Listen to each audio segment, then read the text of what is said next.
จีเบืองหมอก็บ่เห็น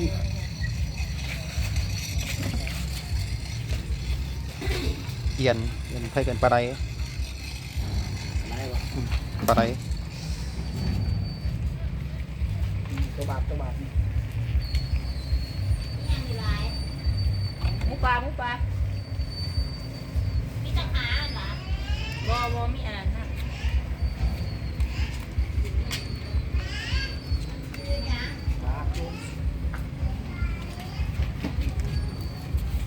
นี่เปิดต้องเบียดไปนะนี่นะเปิดปอกอยู่นี่ หมอที่ไหนนะ มีคอย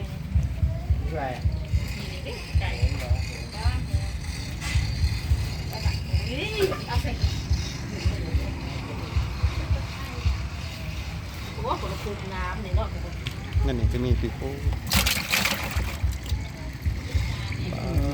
บอกเนี่ยกูใช่เลยเสร็จผมเนี่ยกูใช่ นายจะบอกไปเขา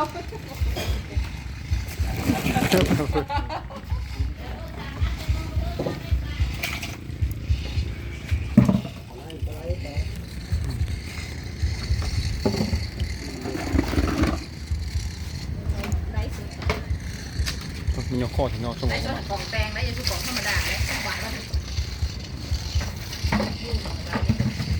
เราได้เอาขูดแล้วสีแล้วตรง ตามสี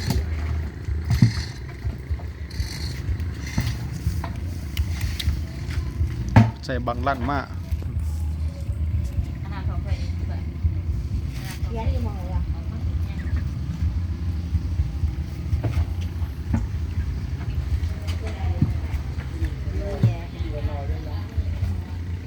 ปลา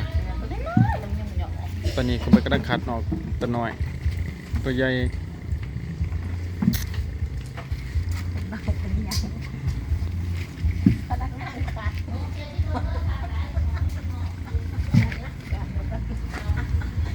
โอ้ยเนาะ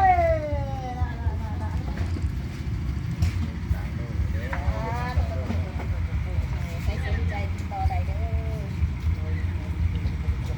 โลละแสนเบา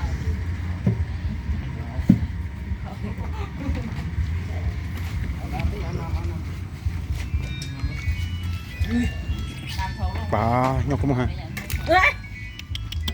อุ้ย ผัดกะเพราไหม ปลาเนาะก็จะแสบครับ ฮัลโหลเป้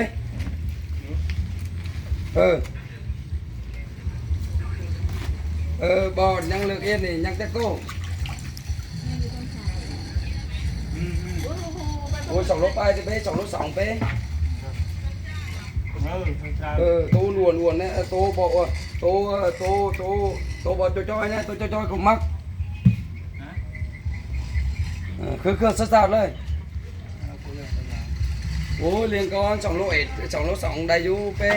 เดี๋ยวจะหน่อยไอ้โตกลับเด้อจะหน่อยไอ้โตเป็ดก่อนเฮ้ย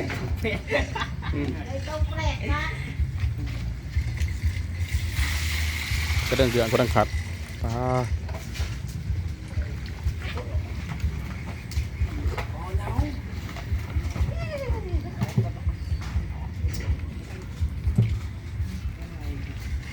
เยอะแหละเยอะแยะต้นปลายมีต้นปลายเพื่ออยากได้สนใจติดต่อ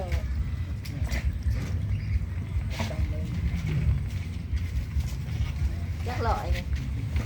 ได้บ่หา600ได้เนาะบ่หอด สิบอะไรเนี่ยขาดของไง